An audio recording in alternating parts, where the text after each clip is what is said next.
Hello दोस्तों, मैं रामवीर आपके अपने यूट्यूब चैनल इन्फ्रावीर में आपका स्वागत करता हूं।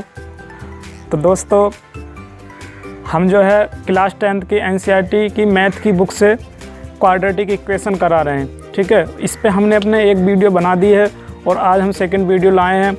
तो हम प्रश्नावली यानी कि एक्सरसाइज 4.1 कर रहे थे। उसमें हमने क्वेश्चन नंबर 1 से 8 तक क्वेश्चन करा दिए थे, यानी कि क्वेश्चन 1 के 8 क्वेश्चन करा दिए थे। और आज हम जो है क्वेश्चन नंबर 2 कराएंगे। देखिएगा क्वेश्चन नंबर 2 क्या है, क्या कह रहा क्वेश्चन नंबर 2, निम्न स्थितियों को द्विघात समीकरणों के रूप में निरूपित कीजिए। यानी कि जो नीचे लिखे गए जो इक्वेशंस हैं उनको हमें जो क्वाड्रेटिक इक्वेशन है उसकी फॉर्म में लाना है। ठीक है, क्वाड्रेटिक इक्वेशन की फॉर्म मैंने कल वहाँ आपको बताई थी, ये होती है ax² प्लस के bx plus C equal to 0। ये क्वाड्रेटिक इक्वेशन होती है। मैंने बताया था ax² प्लस bx प्लस सी, ये जो है बहुपद भी होता है, पोलिनोमियल भी होता है, क्वाड्रेटिक पोलिनोमियल। ठीक है, लेकिन उसमें बराबर 0 नहीं होता, लेकिन इसमें इजिकल टू में 0 होगा। बस यही खास पहचान है। बाकी मैंने कल बताया था आपको ए बी सी क्या होंगे, ये जो होंगे नंबर होंगे, कोई भी नंबर। ठीक है, और x y z ये क्या होंगे, वेरिएबल यानी कि तो चलिएगा पहला क्वेश्चन क्या कह रहा। तो पहला क्वेश्चन कह रहा कि एक आयताकार भूखंड का क्षेत्रफल 528 मीटर स्क्वायर है। क्षेत्र की लंबाई मीटरों में चौड़ाई के दुगने से 1 अधिक है। हमें भूखंड की लंबाई और चौड़ाई ज्ञात करनी है। तो देखिएगा, ये एक आयताकार ये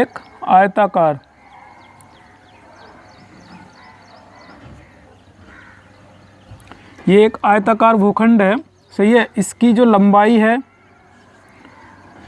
और चौड़ाई है वो कुछ इस तरीके से दी रखी है। क्या दे रखी है कि जो लंबाई है ना, उसकी लंबाई वो चौड़ाई के दुगने से 1 अधिक है, यानी कि लंबाई चौड़ाई के दुगने से 1 अधिक है। तो मैं मान लूँगा कि अगर मेरे पास चौड़ाई मान लो 2 है, मैंने मान लिया कि चौड़ाई 2 है, तो इसकी जो लंबाई है चौड़ाई का दुगना मतलब 2 का दुगना कितना हो गया, 4, और 4 से 1 अधिक है, मतलब 4 में 1 जोड़ दो, कितना हो गया, 5। तो लंबाई कितनी हो गई, 5 हो गई, यानी कि चौड़ाई के दुगने से 1 अधिक है।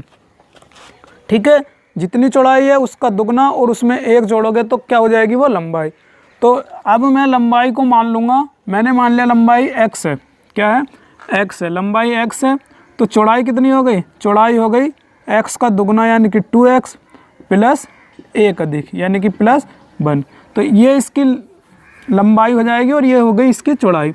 अब हमें पता है कि जो क्षेत्रफल होता है इसका रेक्टेंगल का, तो इसका रेक्टेंगल का जो क्षेत्रफल होता है यानी कि एरिया, सही है, इसका जो एरिया होता है क्षेत्रफल वो कितना होता, वो होता लंबाई गुणा चौड़ाई, L इंटू बी। तो अब इसमें लंबाई कितनी है, लंबाई है 2x प्लस 1 और चौड़ाई है कितनी है, x। सही है, क्षेत्रफल इसने दे रखा, कितना क्षेत्रफल दे रखा, ये दे रखा 528, 528। ठीक है, अब हमें इसे सोल्व करके इसकी फॉर्म का लाना, किसकी फॉर्म का, बाय ये क्वाड्रेटिक इक्वेशन की फॉर्म का। तो हम क्या करेंगे, 528 को ऐसे लिखा रहने देंगे, इसको मल्टीप्लाई करा देंगे, x के अंदर मल्टीप्लाई करा दो। तो जब x की मल्टीप्लाई कराएंगे तो इसमें भी होगी x की मल्टीप्लाई इसमें भी होगी, मैंने कल भी बताया था। तो ये हो जाएगा 2x²। जब 2x की x से मल्टीप्लाई होगी तो x की x से हो जाएगी 2 ऐसी रहेगा। ठीक है, संख्या की संख्या से होती है, नंबर के नंबर से और वेरिएबल की वेरिएबल से। ये कितना हो जाएगा, ये हो जाएगा x। अब क्या करेंगे, 2x² प्लस x को इधर लिख लो, 528 को इधर लिख लो, कोई दिक्कत है नहीं, कोई दिक्कत नहीं है।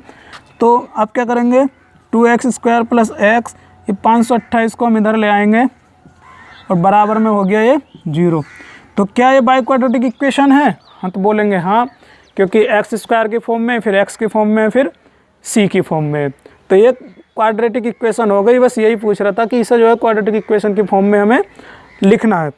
चलिएगा, उम्मीद करता हूँ समझ में आया होगा। अगर क्वेश्चन समझ में आ गया, वीडियो अच्छी लग रही है तो वीडियो को लाइक कर दीजिएगा, देर मत लगाइएगा, ठोक दो एकदम लाइक। और अगर हमारे चैनल पर नए आए हैं तो सब्सक्राइब कर दीजिएगा, है ना, ताकि हम जो है इसी तरीके से आपको अच्छे अच्छे वीडियो देते रहें। अगला क्वेश्चन क्या है? अगला क्वेश्चन, दो क्रमागत धनात्मक पूर्णांकों का गुणनफल 306 है, हमें पूर्णांकों को ज्ञात करना है।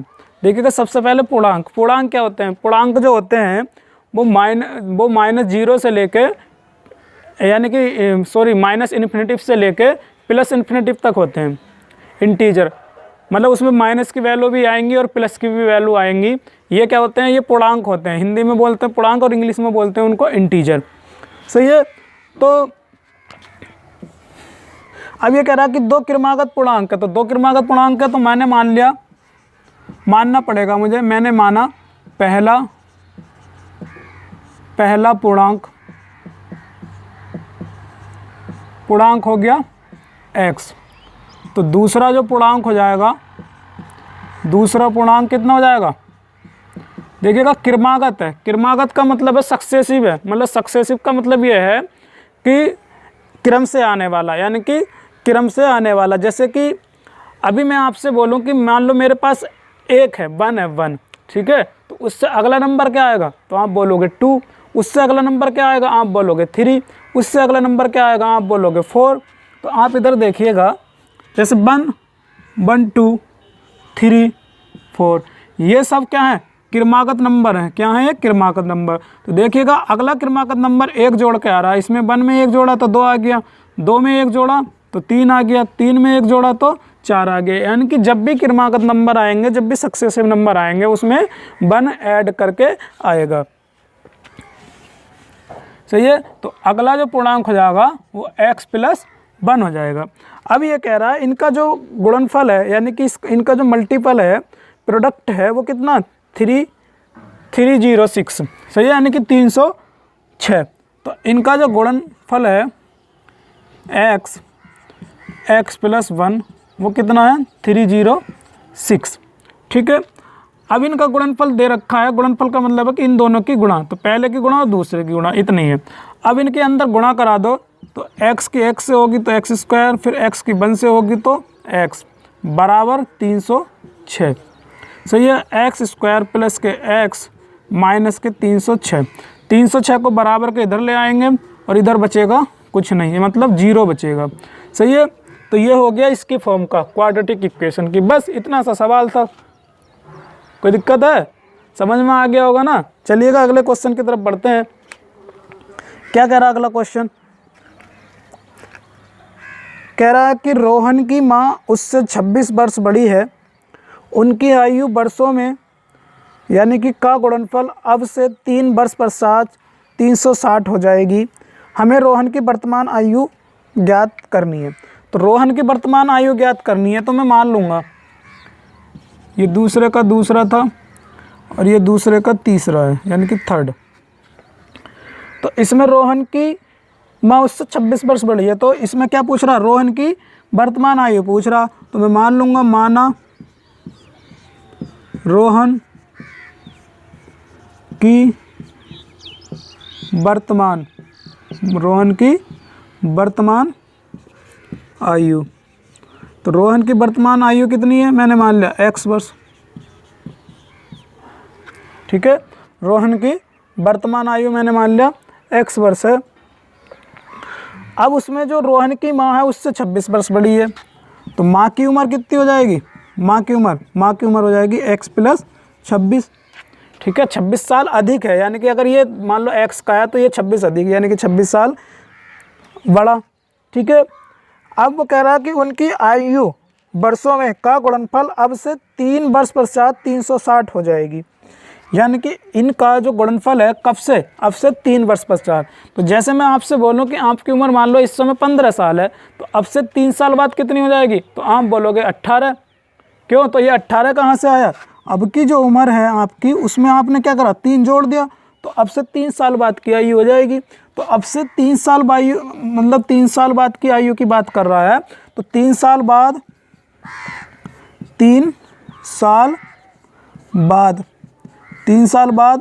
रोहन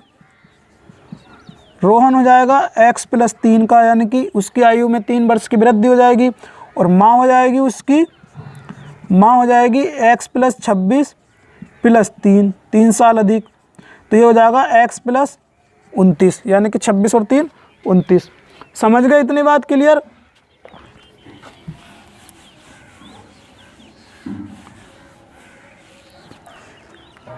अब ये कह रहा कि जो 3 साल बाद आयु है, यानी कि ये और ये, इनका जो गुणनफल है वो कितना है? 360।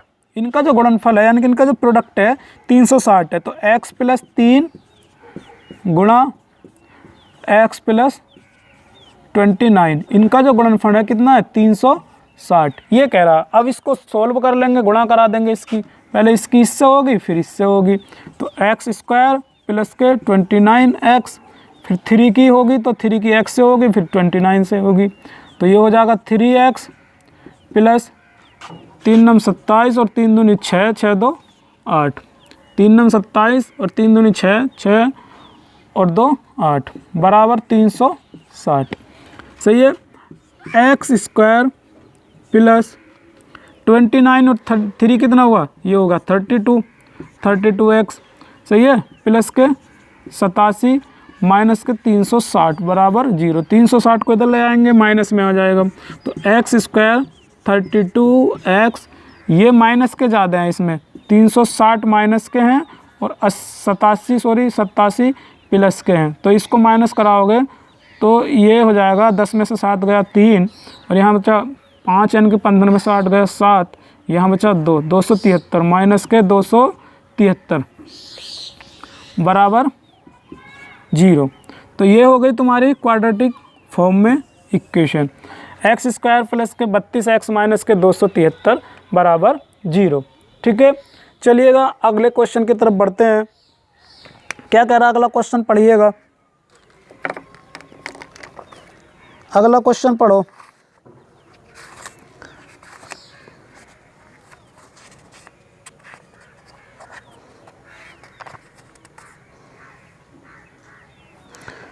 अगला क्वेश्चन है आपका, पढ़ लिया? कह रहा कि एक रेलगाड़ी है 480 किलोमीटर की दूरी समान चाल से तय करती है। यदि इसकी चाल 8 किलोमीटर प्रति घंटा कम होती तो वह उसी दूरी को तय करने में 3 घंटे अधिक लेती। हमें रेलगाड़ी की चाल ज्ञात करनी है। सही है। तो 480 किलोमीटर की दूरी समान चाल से तय करनी है। तो देखिएगा एक रेलगाड़ी है, क्वेश्चन नंबर 4।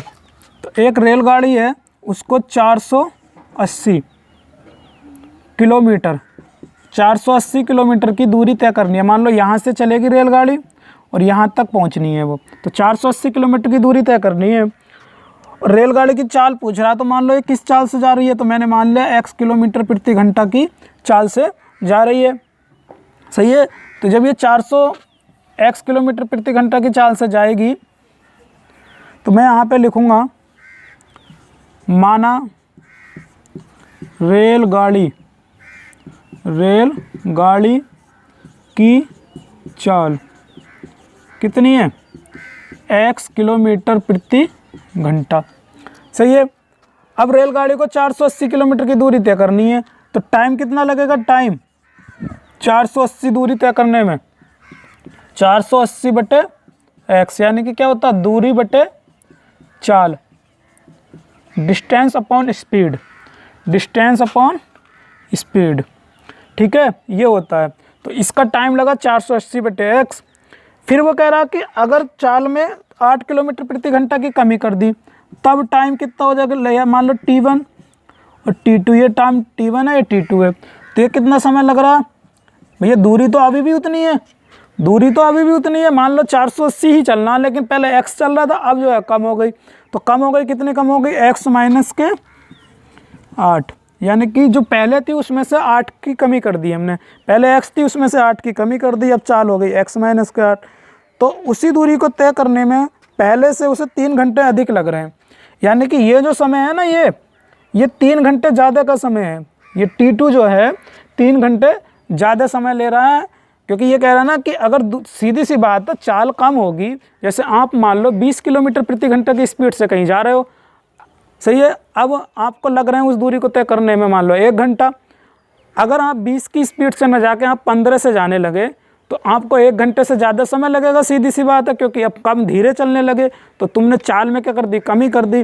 तो इस तरीके से इसका जो समय लगेगा, ज़्यादा समय लगेगा, तो इसका मतलब ये ज़्यादा समय है, ये कम समय है।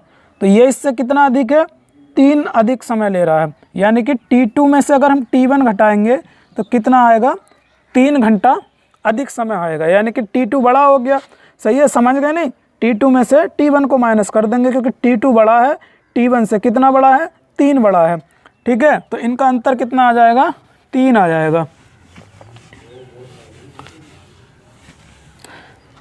अब T2 की वैल्यू कितनी है, 480 बटे x माइनस के 8। सही है, माइनस T1 की वैल्यू कितनी है, 480 बटे x इजिकल टू 3। सही है, अब क्या करेंगे, इसका एलसीएम ले लेंगे हम, कितना, x और x माइनस के 8। ठीक है, x और x माइनस के 8 हम क्या करेंगे, इसका एलसीएम ले लेंगे। तो एलसीएम जब लेंगे तो अब अगला जो तरीका होता है, इसको भाग करने का होता है। तो जब हम x को x माइनस, यानी कि x माइनस 8 को x माइनस 8 से भाग करेंगे तो ये कट जाएगा, क्या बचेगा, x बचेगा। जो बचेगा ऊपर उसकी गुणा हो जाएगी, तो ये हो जाएगा 480 गुणा x। इसी तरीके से इससे करेंगे तो इसमें भाग करेंगे तो x से x कट जाएगा। ठीक है, जब हम इसकी भाग करेंगे इसमें x से, तो x से x कट जाएगा, ये बचेगा, इसके ऊपर गुणा हो जाएगी 480 x माइनस के 8 को बराबर 3। समझ गए, ये तरीका होता है। पहले हम क्या करते हैं, इसकी भाग करते हैं, फिर जितना आता, जितना बचता है, यानी कि जितनी बार जाता है उसके ऊपर गुणा कर देते हैं।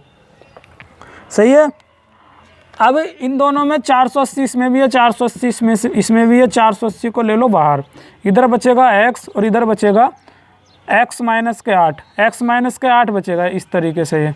ठीक है, अब माइनस से जब ब्रैकेट खोलेंगे तो चिन्ह बदल जाएंगे, ये माइनस का हो जाएगा और ये प्लस का हो जाएगा। ठीक है,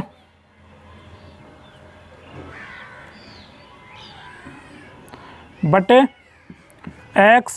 x माइनस के 8 बराबर 3।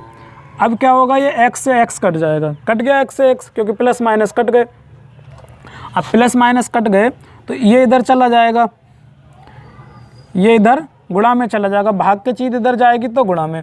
तो ये आया 480, अंदर क्या बचेगा, अंदर बचेगा 8, क्या बचेगा, अंदर 8 बचेगा बराबर 3 गुणा x और x माइनस के 8 ऐसे बचेगा। सही है, यही तो बचेगा ना। अब इसकी 8 के अंदर गुणा करा दो, या 3 से काट लो, 3 से देखिएगा हम इसको काट सकते हैं, क्यों, क्योंकि ये सब चीज़ गुणा में है और इधर भी ये गुणा में है। तो 3 से इसे काट लो, 3 एकम 3, 3 छंग 18 और ये 0 गुणे 8 बराबर, अब इधर अंदर मल्टीप्लाई करा दो इसकी x स्क्वायर माइनस के 8x। सही है, ये इसकी गुणा कराओगे तो 16 अट्ठे 128, 16 अट्ठे 128, ये 0 आ गया बराबर x स्क्वायर माइनस के 8x। इसको इधर ले जाएंगे हम तो इधर बचेगा 0, तो x स्क्वायर माइनस के 8x माइनस के 1280। अब इसको चाहे ऐसे लिख लो आप, x स्क्वायर माइनस के 8x माइनस के 1280 बराबर 0। मतलब इसको पहले लिख लो और इसको बाद में लिख लो। ठीक है, उम्मीद करता हूँ समझ में आ गया होगा। थोड़ी सी कैलकुलेशन बड़ी थी लेकिन डरना नहीं है। ठीक है, कैलकुलेशन बड़ी थी, डरना नहीं है। यहाँ एलसीएम ले लेंगे, यहाँ 480 बाहर ले लिया, x से x कट गया। ठीक है, ये इधर ले गए गुणा में, गुणा में क्यों लगा, क्योंकि इधर भाग की चीज़ है तो इधर जाएगी बराबर के इधर, तो गुणा में जाएगी, यानी कि मल्टीप्लाई में जाएगी। अब ये 3 से कट जाएगा, क्यों कट जाएगा, क्योंकि ये 3 गुणा में है इधर सबकी, इधर ये 480 भी गुणा में है, तो ऐसे कट जाता है। ठीक है, तो 3 से काटा है, 3 एकम 3, 1 बचेगा 18 हो जाएगा, 3 छंग 18, 0 ऐसे हो जाएगा। तो 160 बार कटा है, फिर इसकी हमने गुणा करी, ये इधर ले गए। सही है, तो x स्क्वायर माइनस का 8x, ये इसको जाएगा माइनस में।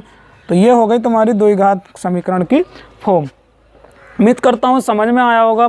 ठीक है, चलिएगा आगे चलते हैं अगली एक्सरसाइज की ओर।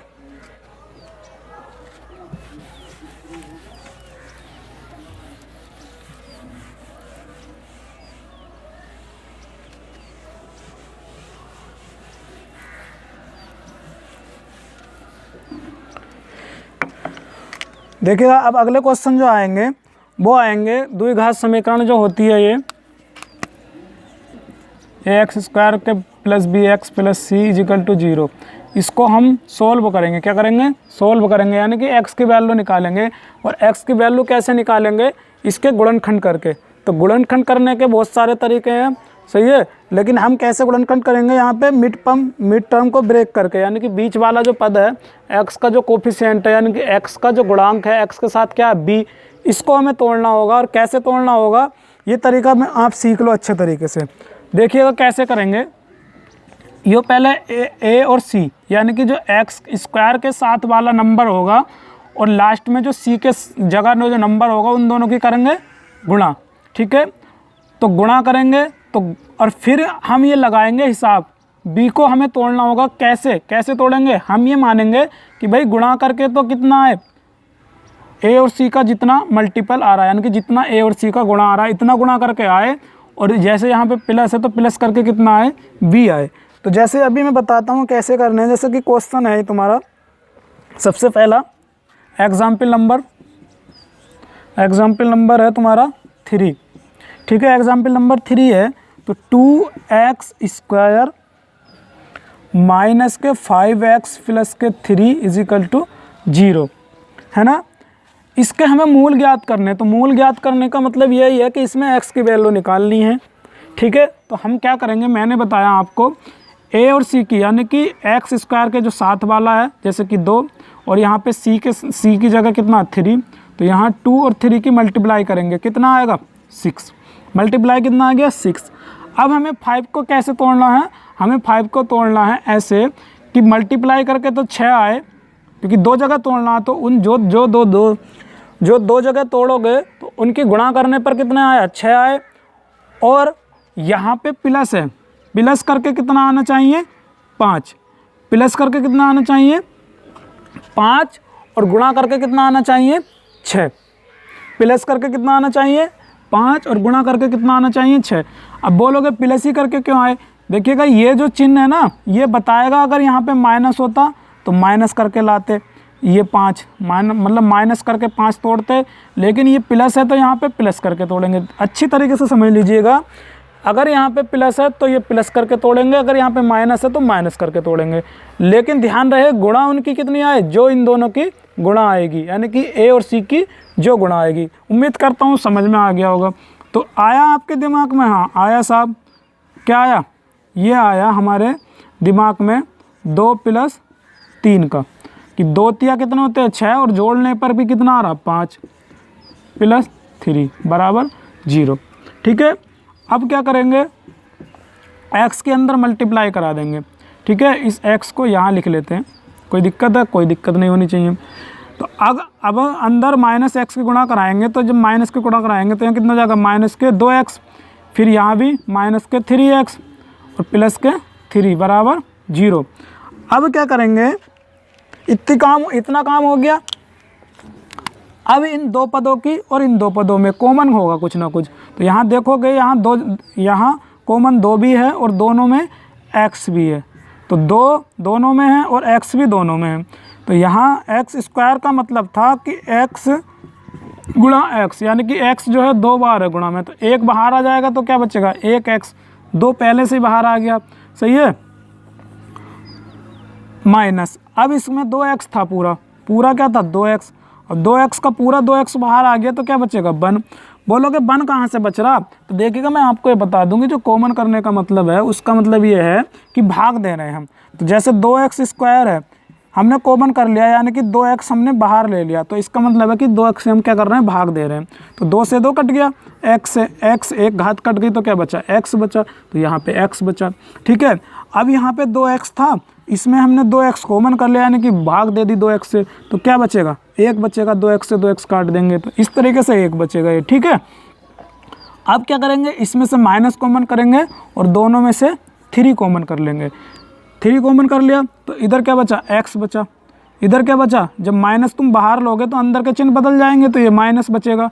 अब 3 था और 3 ही हमने बाहर ले लिया, तो 3 से 3 कट जाएगा एक बार, तो यहाँ पे ये ऐसे आ गया बराबर 0। बस इसकी यही पहचान है, अगर आपने ये सही से तोड़ा है यानी कि सही से ब्रेक किया है तो आपके ये और ये बराबर आएंगे। अगर बराबर नहीं आए तो आप कुछ ना कुछ गलती कर रहे हो तोड़ने में, ठीक है। अब क्या होगा, अब ये दो पद हो गए आपके पास, फिर एक ये हो गया, एक ये हो गया। तो अब इन दोनों में भी x - 1 और x - 1 दोनों में कॉमन है, तो दोनों में से x - 1 कॉमन कर लेंगे। अंदर क्या बचेगा, इधर बचेगा 2x और इधर क्या बचेगा -3 बराबर 0। तो x - 1 और 2x - 3 बराबर क्या बचेंगे 0, ठीक है। तो अब इनके मूल निकालने के लिए हम एक बार x - 1 के बराबर 0 लेंगे, तो यहाँ से x बराबर क्या आ जाएगा 1। फिर इसका 2x - 3 बराबर 0 रख लेंगे। मूल निकाल लेना यानी कि x की वैल्यू निकालनी है। तो जब भी इस तरीके से फैक्टर में कोई चीज़ आ जाएगी गुणनखंड में, तो हम उन्हें 0 के बराबर कर लेंगे। तो ये आ जाएगा 2x बराबर 3 को इधर ले गए प्लस में, अब x बराबर 3/2 सही है। बट ये 2 इधर गुणा में है तो ये इधर भाग में चला जाएगा इसके, ठीक है। तो यहाँ पे एक मान आपका x का 1 निकला, एक मान निकला आपका x का 3/2।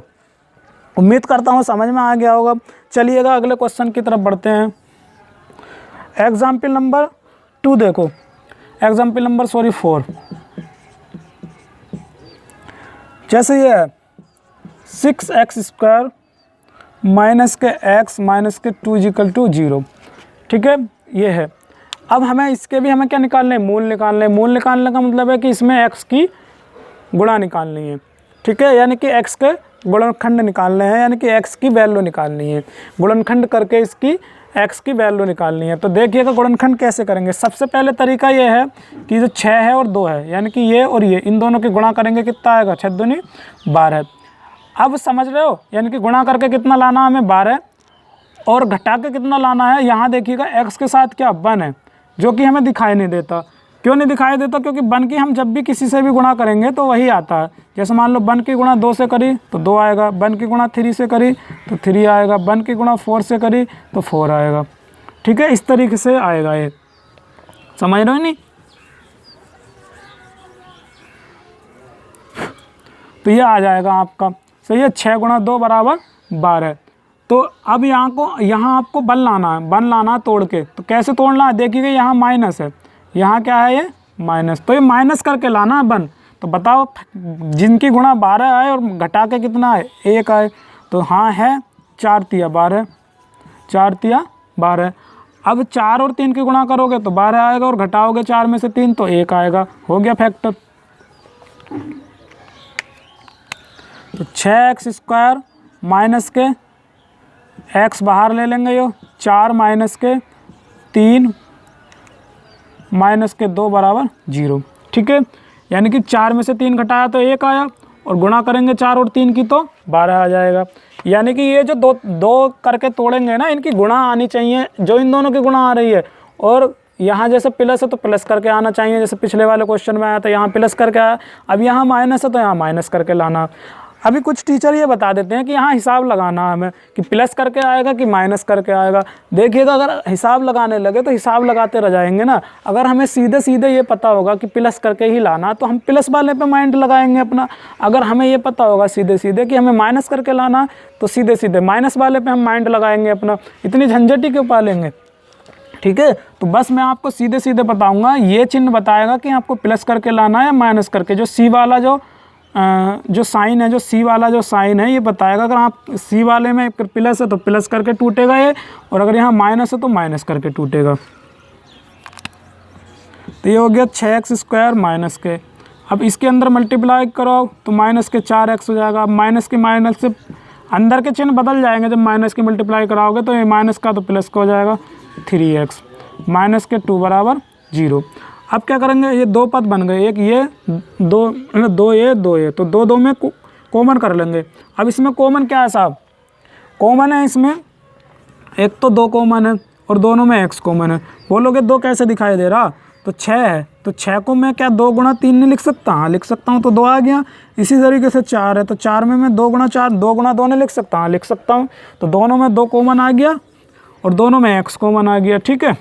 अब यहाँ बचेगा जैसे 6x² बटे 2x, भाग करेंगे हम तो 2 × और x से एक घात कट जाएगी, एक बचेगी, तो क्या बचेगा 3x। इसी तरीके से 4x कॉमन कर लिया मैंने, 4x में से 2x कॉमन करा तो 4x को 2x से भाग दे दो, तो x से x कट गया, 2 से 2 दूनी 4, तो क्या आया 2।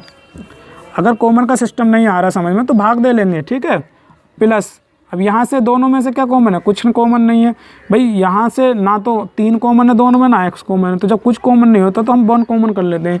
1 कॉमन करेंगे मतलब 1 से जब हम भाग करेंगे तो कोई अंतर नहीं आएगा, 1 से भाग करने पर कोई अंतर नहीं आएगा, तो अंदर का ऐसे ही आ जाएगा। और वैसे भी हमें ये इसके सेम भी लाना है, बराबर क्या आ जाएगा ये 0। अब इन दोनों में ये कॉमन हो गया, ये कॉमन हो गया, तो 3x माइनस के 2 बाहर ले लिया, सही है। इसी तरीके से इधर क्या बचा, इधर 2x बचा, इधर प्लस के 1 बचा, बराबर 0।